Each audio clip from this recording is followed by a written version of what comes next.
Oke, Assalamualaikum warahmatullahi wabarakatuh. Waalaikumsalam warahmatullahi wabarakatuh. Waalaikumsalam warahmatullahi wabarakatuh. Yang terhormat Mr. Rido Khalid MPD dan teman-teman sekalian, pada kesempatan siang ini alhamdulillah kita dapat berkumpul kembali di Zoom meeting mata kuliah error analysis. Pada hari ini kita akan membahas error classification. Dipersilakan kepada teman-teman yang ingin mempresentasikan hasil kerjanya. Silakan. Oke, siap.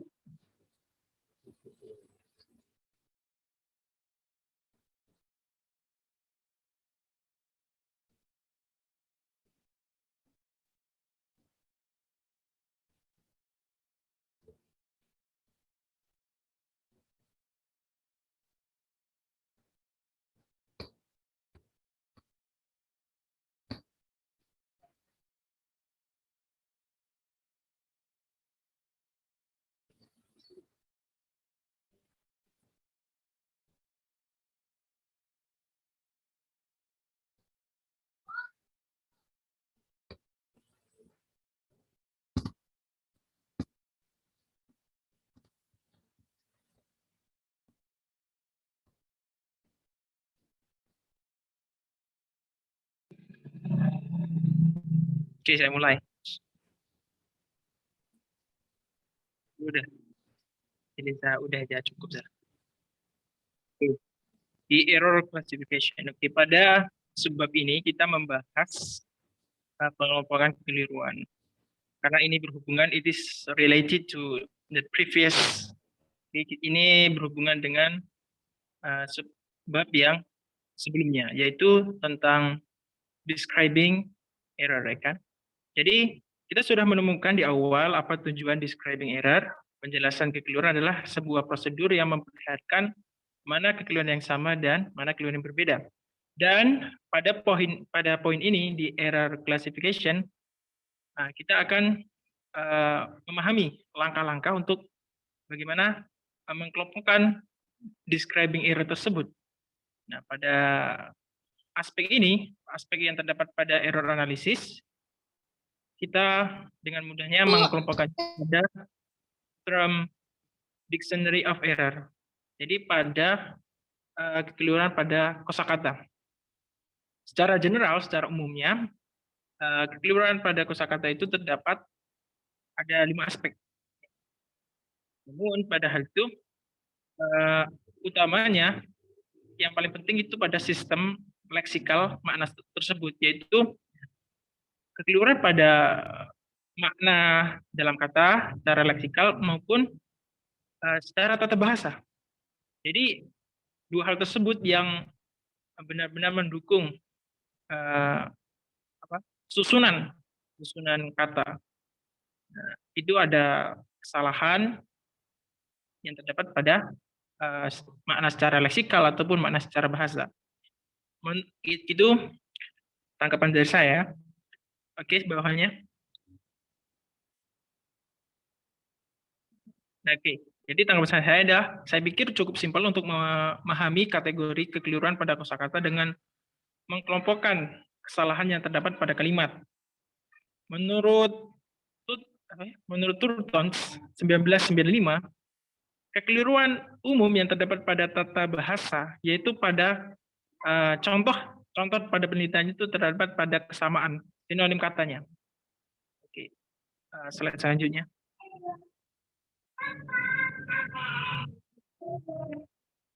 Oke, ini contohnya.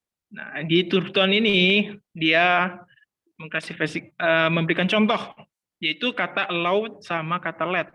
Jadi kata allow sama let ini memiliki kesamaan kata. She allowed her son to smoke, or she let her son smoke. Nah, ini sama artinya. Dia membolehkan merokok, gitu. Membolehkan anaknya untuk merokok.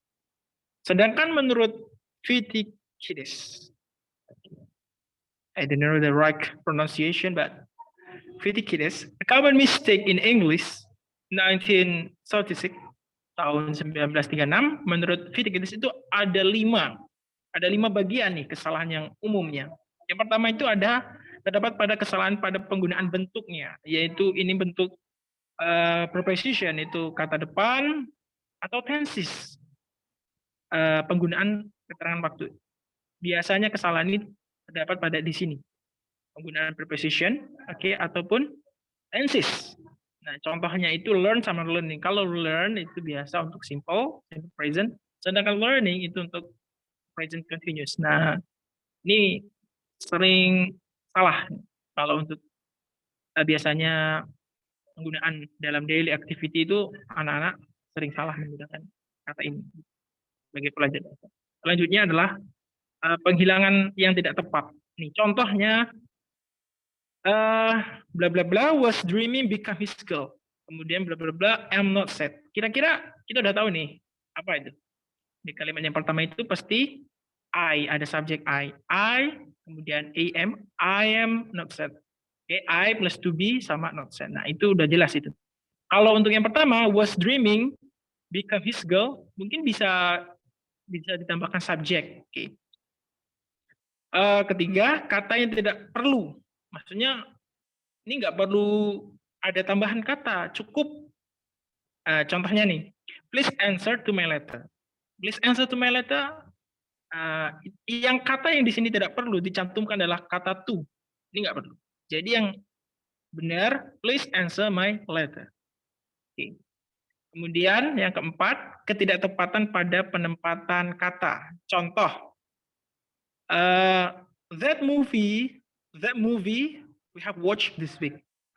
Ini kalimat yang tidak tepat. Yang tepat adalah we have watched that movie this week.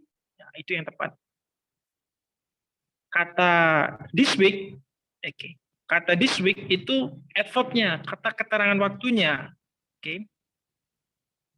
Kemudian kata yang kelima adalah kata yang membingungkan. Contohnya pada misinformation. Nah, kata misinformation ini contohnya pada kata cost dan price atau bore sama land, less sama fewer. Nah, contoh kalimatnya, this car bla bla bla are very beautiful. Nah, kalimat ini nggak cocok. Karena di kata car itu, karena pertamanya itu ada demonstratif, maka di situ car itu harus ada plural. Itu ada tambahan s-nya. Berarti these cars are very beautiful. Karena this itu demonstratif, menunjukkan bahwa ini adalah kata jamak, artinya banyak. Maka cars-nya itu harus kata car itu harus ditambahi. Gitu. Oke, cukup sekian penjelasan dari saya mengenai ini tadi error classification. Ada 5 tadi. Oke, thank you so much.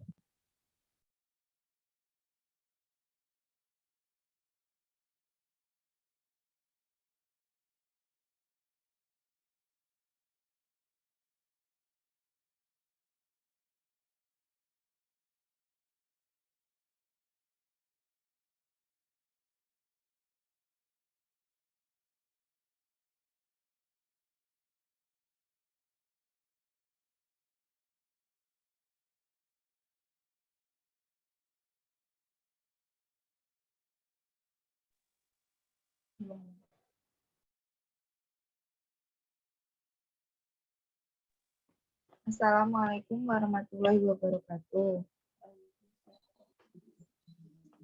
Klasifikasi kesalahan. Sebelumnya membahas menjelaskan kesalahan, yang pertemuan kemarin itu tujuan utamanya bahwa menjelaskan kesalahan itu ada prosedur yang mengungkapkan kesalahan mana yang sama dan mana yang berbeda. Sistem klasifikasi sekarang memiliki cara paling sederhana untuk mengatur kumpulan kesalahan ke dalam kategori kamus kesalahan.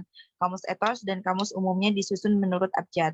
Kamus kesalahan disusun menurut abjad, .dc, common kesalahan dalam bahasa Inggris 1936.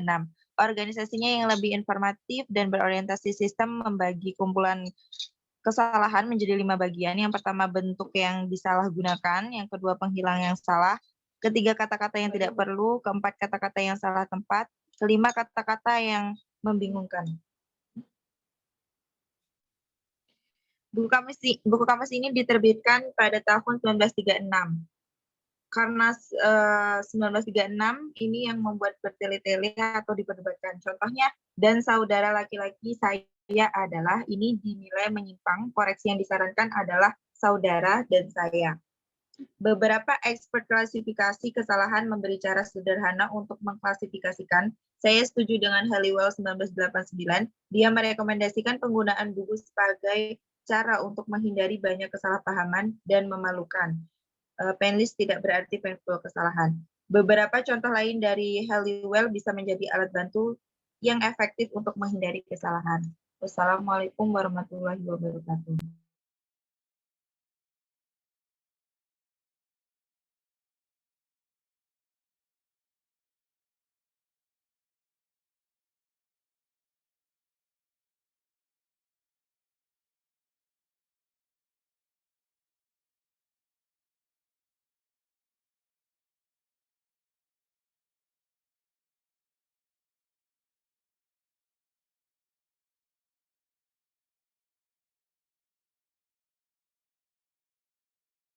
Isa, tolong.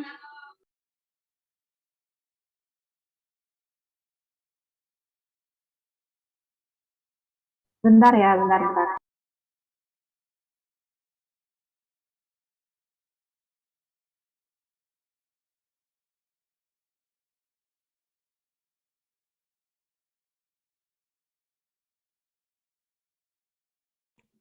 Assalamualaikum warahmatullahi wabarakatuh.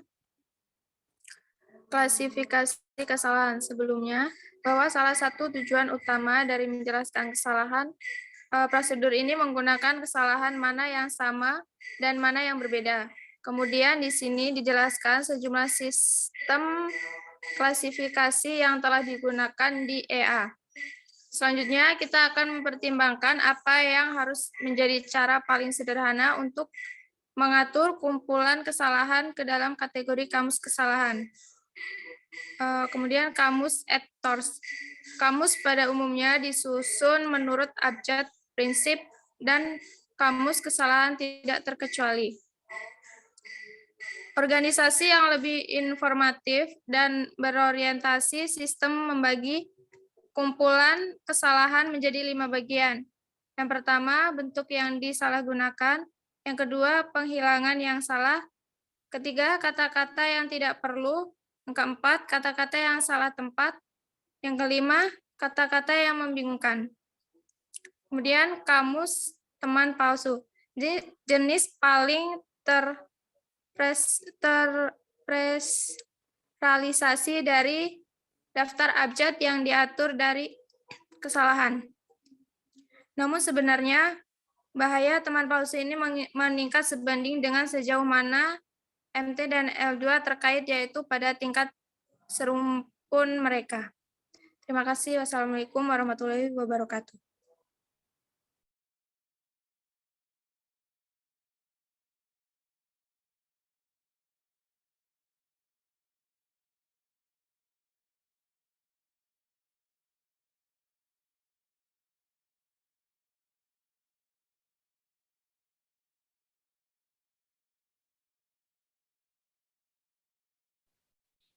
Baik, selanjutnya yaitu presentasi dari saya mengenai error classification. Pada bagian error classification atau klasifikasi kesalahan, di sini Carl James menggunakan sistem mengklasifikasi dengan kamus kesalahan dan juga kamus false friend. Kamus kesalahan ini sama dengan kamus pada umumnya, yaitu diurutkan sesuai alfabet atau abjad untuk mempermudah pengguna dalam memperbaiki kesalahannya. Tetapi ada bagian yang penting di sini. Kamus pada umumnya hanya berisi sistem leksikal bahasa, tetapi kamus kesalahan bukan hanya leksikal bahasa saja, tetapi juga ada sistem tata bahasanya. Jadi ada lexical and grammatical system. Carl James memberikan contoh kamus kesalahan dari Turton yang berjudul ABC of Common Grammatical Errors. Saya penasaran pada kamus tersebut karena Carl menyebutkan di sini kamus tersebut memiliki sistem tata bahasa dan direkomendasikan yang terbaik menurutnya. Setelah membaca kamus Turton tersebut, Saya rasa kamus ini dapat dipasangkan dengan buku dari Jacqueline Melvin yang berjudul English Grammar Reference Book. Buku Melvin memberikan penjelasan yang sederhana dan sangat mudah dipahami, terutama untuk pemula. Kesalahan yang terlihat sepele, tetapi jika dapat memahami isi dari buku tersebut, maka saya rasa akan mengurangi kesalahan pada pelajar. Kemudian dari contoh yang diberikan Carl James mengenai perbedaan struktur pelengkap dari kata let versus allow. Ini menjadi pertanyaan untuk saya. Bukankah yang memakai struktur to adalah kata allow dan let tidak diikuti kata to? Lalu mengapa Carl memberikan penjelasan yang berbeda dari beberapa referensi yang telah saya baca? Bahwa pemakaian struktur pelengkap to adalah diikuti pelengkap to itu setelah kata allow dan let tidak. Carl James berpendapat bahwa setiap kata atau struktur kalimat yang salah maka akan diberi tanda seru yang digabungkan dengan segitiga sehingga membentuk makna bahaya. Lain hal dengan Turton, dari yang saya perhatikan di bukunya yang berjudul ABC of Common Grammatical Errors, Turton hanya menggunakan tanda silang untuk yang salah dan tanda checklist untuk yang benar. Juga ia menggunakan simbol seperti Carl gunakan untuk menunjukkan 3 macam items masalah seperti yang sudah dibahas oleh Carl sebelumnya. Selanjutnya yaitu kamus Alexander yang tidak jauh berbeda dengan Turton, yaitu penggunaan organisasi alfabet tujuannya adalah untuk memfasilitasi pencarian secara cepat.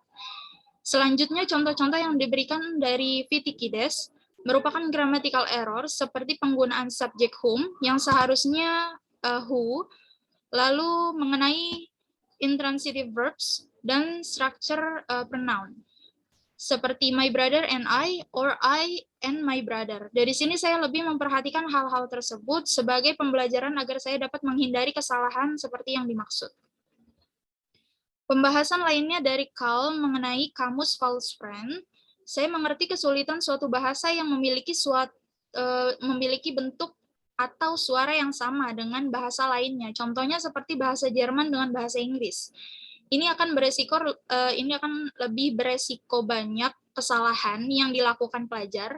Menurut saya, solusi dari masalah tersebut yaitu penggunaan bahasa harus disesuaikan terutama saat berkomunikasi dengan lawan bicara, agar maksud dan tujuan dari percakapan dapat tersampaikan dengan jelas. Sekian presentasi dari saya, terima kasih.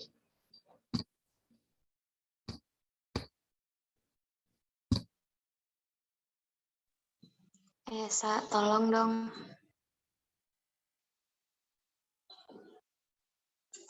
Oke, Assalamualaikum warahmatullahi wabarakatuh. Di sini saya akan mempresentasikan hasil respon paper dari saya yang berjudul Error Classification.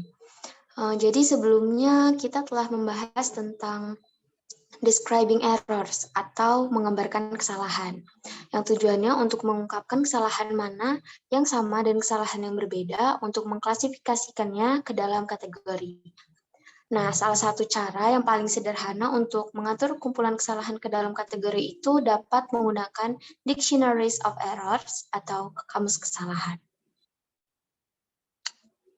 Kamus kesalahan ini mengandung informasi leksikal di samping informasi gramatikal. Nah, contohnya, judul dari Turton's yaitu ABC of Common Grammatical Errors yang berisi tentang kesalahan tata bahasa seperti subjek verba, tense, passive, interrogative, dan lainnya. Nah, menurut saya dengan adanya klasifikasi kesalahan mempermudah kita dalam pembelajaran bahasa Inggris sebagai bahasa asing untuk menganalisis kesalahan tersebut. Oke, sekian dari saya. Terima kasih. Wassalamualaikum warahmatullahi wabarakatuh.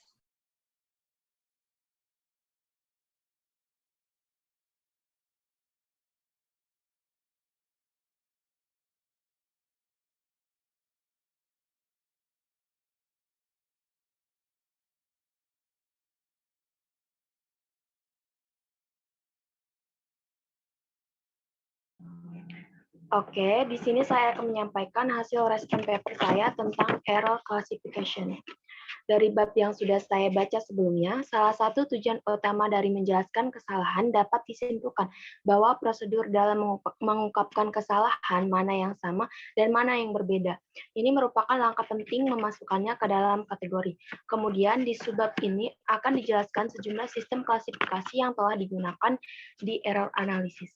Pertama-tama, mempertimbangkan apa yang harus menjadi cara paling sederhana untuk mengatur kumpulan kesalahan ke dalam kategori, yaitu kamus kesalahan.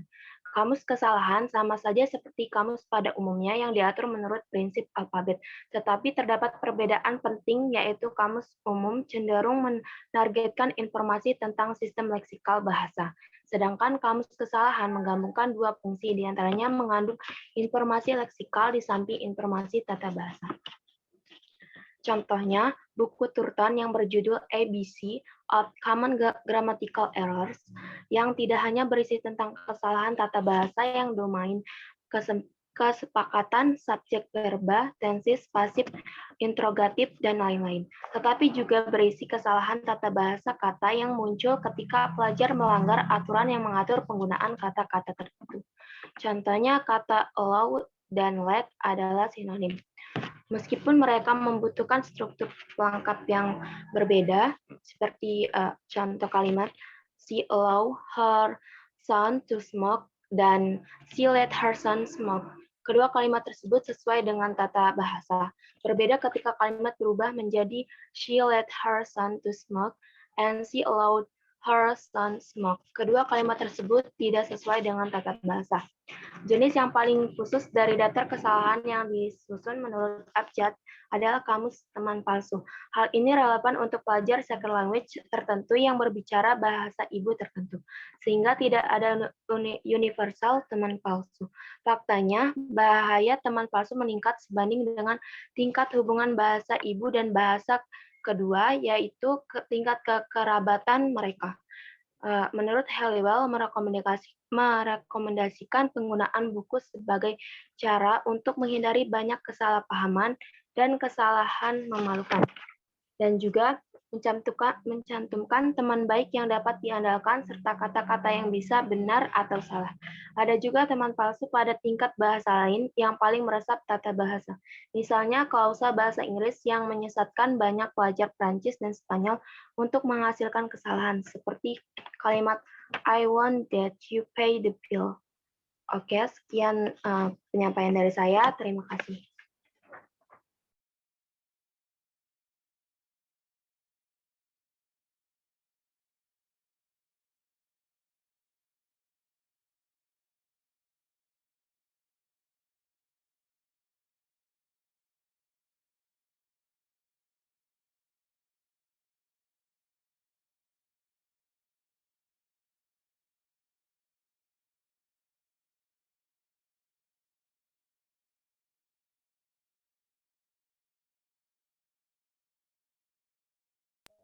Rizka, ini udah di share screen.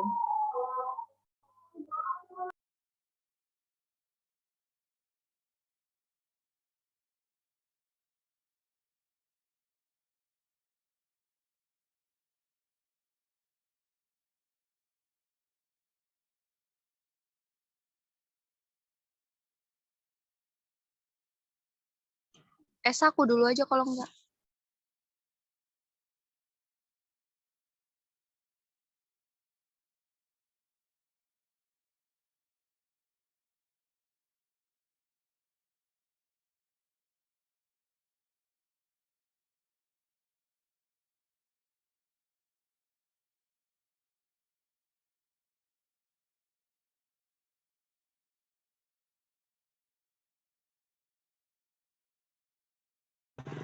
Assalamualaikum warahmatullahi wabarakatuh. Saya akan menyampaikan resum respon paper saya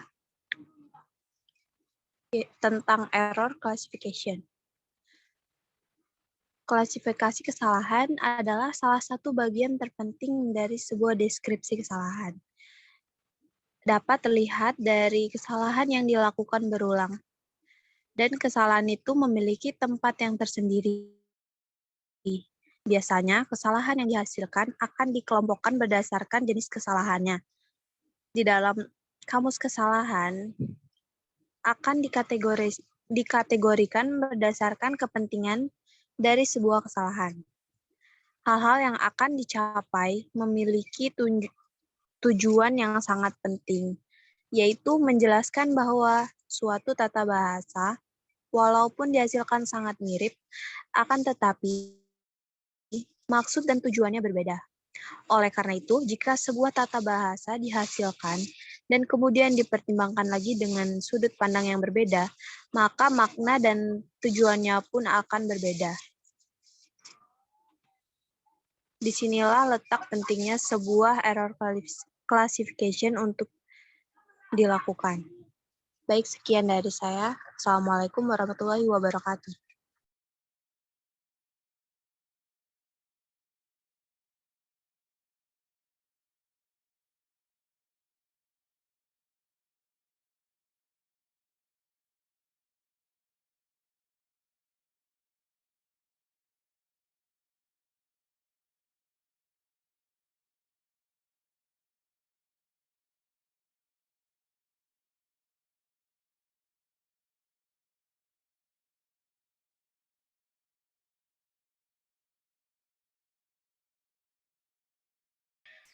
Baik, Assalamualaikum warahmatullahi wabarakatuh.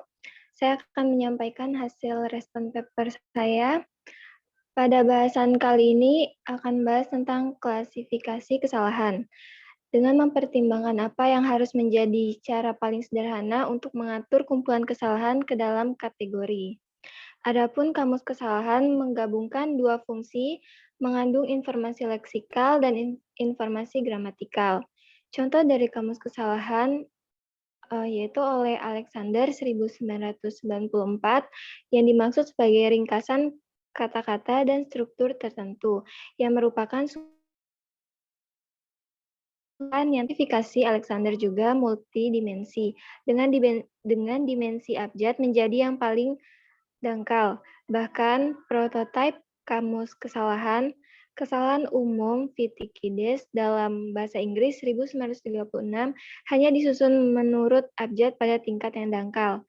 Organisasi yang lebih informatif dan berorientasi sistem kumpulan kesalahan menjadi 5 bagian, yaitu sebagai berikut. Yang pertama, bentuk yang disalahgunakan. Yang kedua, penghilangan yang salah. 3, kata-kata yang tidak perlu. 4, kata-kata yang salah tempat. Dan yang terakhir, kata-kata yang membingungkan. Sementara sistem klasifikasi Vitikides adalah apa yang menjadi perhatian kita terutama di sini.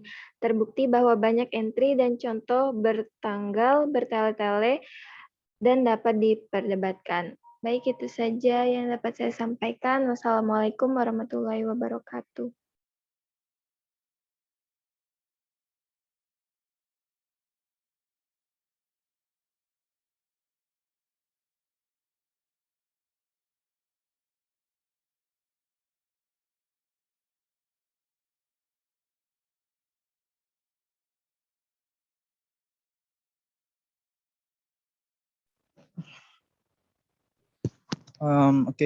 Saya akan mempresentasikan hasil respon paper saya tentang error classification.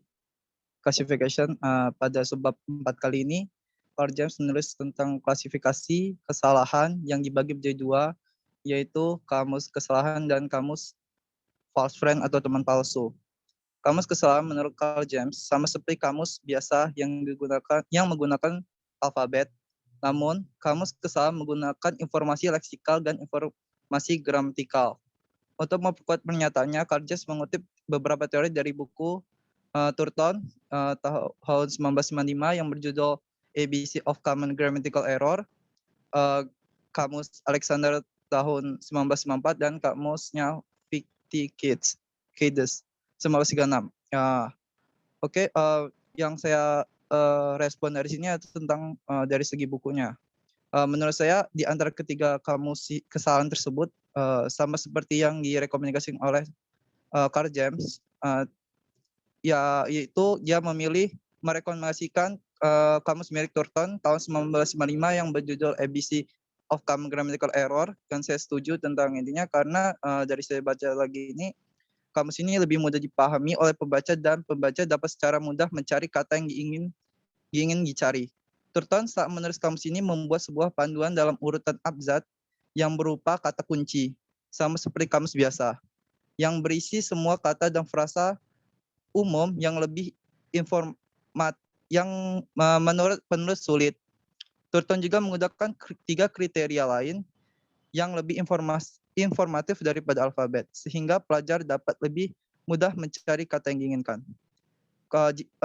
Kalau kamus milik Alexander tahun 1954 ini sama bagus seperti mirip seperti kamus milik Turton, yaitu membuat pelajar dapat mencari kata dengan mudah dan cepat, hanya saja tidak sedetail kamus milik Turton. Kalau kamus milik Turton itu ada tanda checklist dan tanda silang yang untuk mempermudah apakah itu benar atau salah. Sedangkan kamus milik Vitikides tahun 1936 ini hanya disusun menurut abjad pada tingkat yang dangkal, sehingga pelajar sulit mencari kata yang diinginkan karena tahun pembuatannya juga memang sudah terlalu tua dan sudah tidak terlalu lihat tentang tahun yang sekarang. Yang kedua itu kamus teman palsu atau false friend. Menurut Carl James adalah jenis daftar kesalahan yang paling terspesialisasi menurut abjad. Teman palsu muncul karena perbedaan makna kata dalam bahasa ibu yang dirubah ke bahasa target.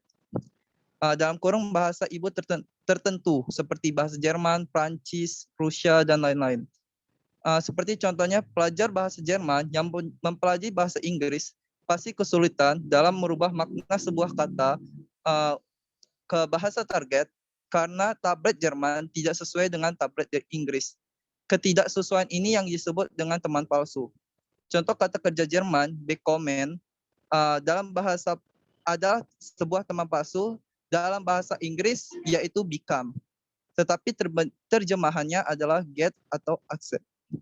Dan menurut saya kamus teman palsu ini dapat memudahkan para pelajar bahasa target dari bahasa ibu tertentu untuk mengetahui apa yang termaksud sebagai teman palsu agar tidak terjadi kesalahan saat berbicara, menulis, dan lain-lain. Serta komunikasi dapat dilakukan dengan lancar dan dipahami oleh pendengar.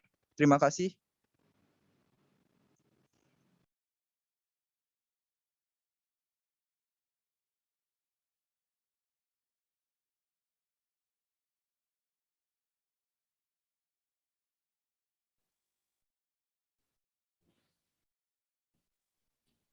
Klasifikasi kesalahan. Sistem klasifikasi merupakan salah satu sistem penting dalam menjelaskan dan mencari kesalahan, karena di sini mengungkapkan kesalahan-kesalahan apa saja dan kesalahan yang sama maupun yang berbeda.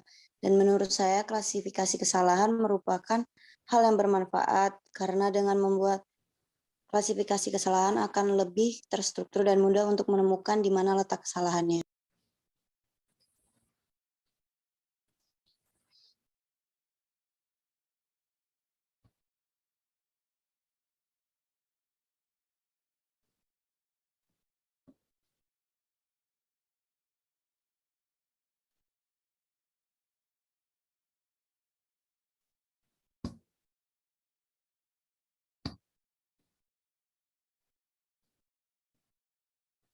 Baik, teman-teman, ada yang masih ingin dipresentasikan tidak? Dipresentasikan.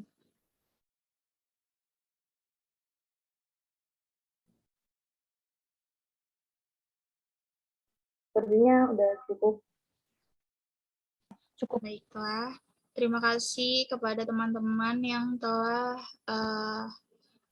mempresentasikan hasil tugasnya. Terima kasih kepada teman-teman juga yang sudah datang ke Zoom.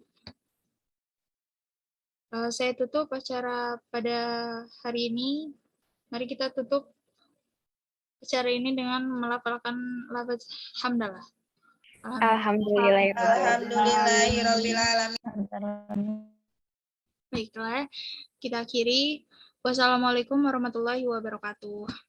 Waalaikumsalam warahmatullahi wabarakatuh. Warahmatullahi wabarakatuh.